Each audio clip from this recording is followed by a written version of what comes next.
Oke, kita masuk ke bab berikutnya dalam mata kuliah OR1, yaitu kasus transportasi atau transportation problem.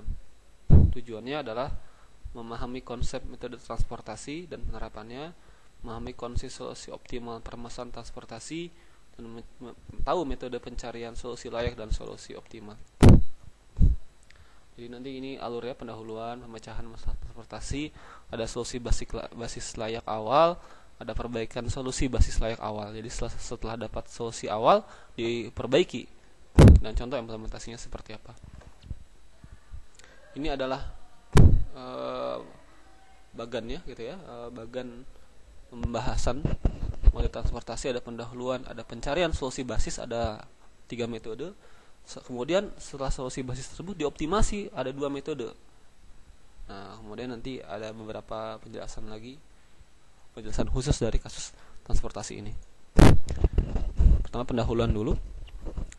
Oke, umumnya berkaitan dengan masalah distribusi suatu produk dari beberapa sumber ke sejumlah tujuan dengan biaya yang minimum. Kita punya 2 pabrik 1, pabrik 2, dan harus didistribusikan ke 4 depot, 1, 2, 3, dan 4. Kita punya 100 barang di sini, 70 barang di sini. Berapa yang ke depot 1 dari pabrik 1 ke depot 1, pabrik 1 ke depot 2, pabrik 1 ke depot 3. 1 ke depot 1 punya jarak 5, punya ongkos 5. Ke sini ongkosnya 3, ke sini ongkosnya 5, ke sini ongkosnya 7. Kalau 2 ke 1 ongkosnya 4, ongkosnya 7, ongkosnya 4, ongkosnya 6. Maka solusinya bagaimana sih supaya ini adalah demandnya ya. Ini adalah demandnya 25, depot 1 butuh 25, depot 2 butuh 30, depot 3 butuh 100, depot 4 butuh 15. Berarti dari 1 ke 1 berapa, 1 ke 2 berapa, 1 ke 3 berapa, 2 ke 2 berapa, 2 ke 3 berapa, 2 ke 4 berapa. Sini kita sebut ketersediaannya dengan simbol AI gitu ya. Dari I-nya mulai dari 1 sampai ke M. M adalah sumber dan N adalah tujuan. Jadi BJ dari 1 sampai ke N. Oke, biaya pengiriman biasa kita sebut C, cost CIJ, artinya cost dari sumber I ke tujuan J. Misalnya C12 artinya dari supplier 1 ke tujuan 2 gitu. Nah, ini. Oke. Jika suatu sumber I tidak dapat masuk suatu tujuan J gitu, misalnya dilarang 1 ke 2 tuh nggak boleh. Nah, biasanya kita gunakan huruf M, big M, suatu bilangan positif yang sangat besar, artinya itu biaya yang sangat besar. Nah, permasalahan adalah menentukan jumlah produk yang dikirim dari sumber I ke tujuan J dinyatakan dengan XIJ. Nah, itu ya, itu jumlahnya berapa yang meminimumkan biaya transportasi pengiriman total. Ini adalah model matematikanya. Meminimasi cost dikalikan jumlah barang. Jadi misalnya costnya 1000 dikali jumlah yang dikirim 10 kali 10 10.000 gitu ya.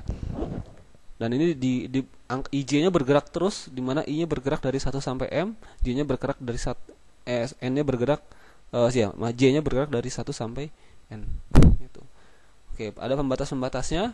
Jumlah yang dikirimkan dari I ke J itu harus kurang dari A gitu ya, harus kurang dari tersediaannya berapa, nggak boleh kita ngirim lebih dari ini.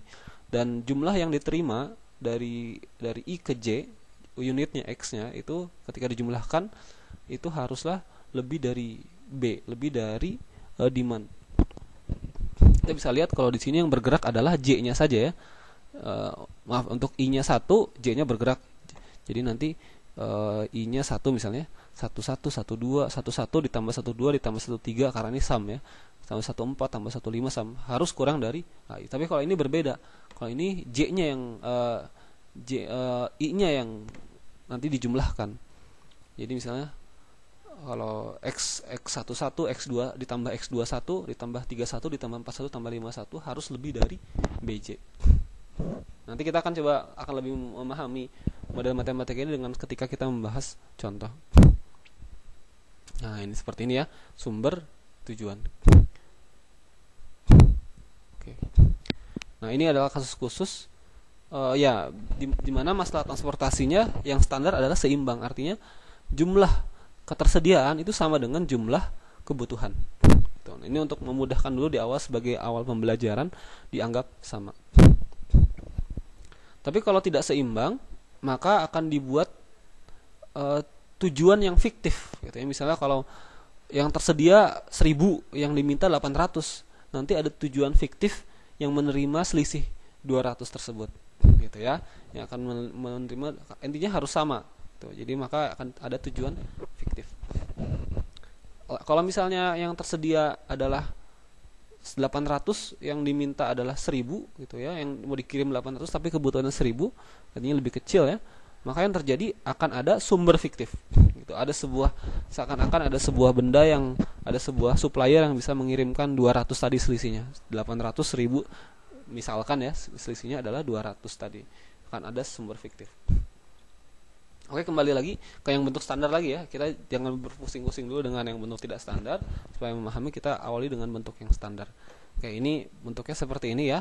Supply-nya supplier 1, supplier 1, 2, 3, 4. Ini berapa sih pasokan supplier 1? Segini. Supplier 2 punya pasokan segini. Supplier M pasokannya segini. Dan ada demand-nya gitu ya. Demand-nya berapa nih? Demand-nya demand 1, penerima 1 butuhnya segini, penerima 2 butuhnya segini, penerima 3 butuhnya PM. Nah, kita harus menentukan nih, ini ada biayanya masing-masing. Supplier 1 ke demand 1 biayanya segini, supplier 2 ke demand 2 biayanya sekian. X1 ini kita harus menentukan berapa nilai XX-nya. Kalau di sini ngasih nilai 100 misalnya gitu ya, berarti kan 100 dikali ini. Itu adalah ongkos kalau kita memutuskan mengirim dari supplier 1 ke demand 1. Tapi pertanyaannya adalah berapa nilai masing-masing ini, X11, X12 sampai seterusnya. Oke, contoh kasus seperti ini. Dari kota ini ke Albuquerque adalah $5, dari sini ke sini 4, dari sini ke sini 3. Dari ini ke sini kita bisa lihat berarti yang paling mahal itu kalau dari kota ini ke ini ya, biayanya adalah 9. Oke, ini harus mengirimkan nih. Ini dari yang ungu ini harus mengirimkan ke yang biru-biru. Nah, pertanyaannya ada berapa? Ini adalah kapasitasnya dan permintaannya 300, 200, jadi kebutuhannya 100, 300, 300. Kita cek dulu. Oh, ternyata sama ya. 100 tambah 300 tambah 300, 700, 300 tambah 200 tambah 200, 700 juga. Berarti ini permasalahan standar. Sigma total A dan total B nya sama. Oke, seperti ini ya. Ini untuk ini untuk listrik ya, kasusnya untuk listrik. Ini contoh kasus yang 2. Yang tadi itu sudah untuk kasus yang 2. Dari listrik 1, listrik 2, listrik 3 ke kota 1, 2, 3, 4 masing-masing ada biayanya untuk mengirimkan. Plan 1, pembangkit listrik 1 bisa mensuplai 35, pembangkit listrik 2 bisa mensuplai 50 kWh, 50 juta kWh. Plan 3 ini butuhnya segini. Kota 1 butuh segini, kota 2 butuh sekian, kota 3 butuh sekian, kota 4 butuh sekian. Ini biayanya masing-masing. Plan 1 ke kota 1 butuh $8, plan 2 ke kota 2 butuh $12, dan seterusnya.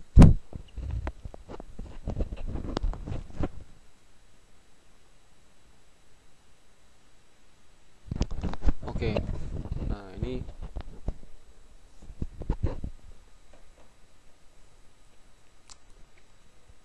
ini untuk permasalahan model matematikanya jadi seperti ini ya. Tadi ya, X11, X12, X13 kurang dari 35, ini lebih dari 45. Nah, bagaimana cara kita memecahkan masalah transportasi? Kita akan coba menggunakan metode beberapa algoritma pemecahan. Kita akan lanjutkan di video berikutnya.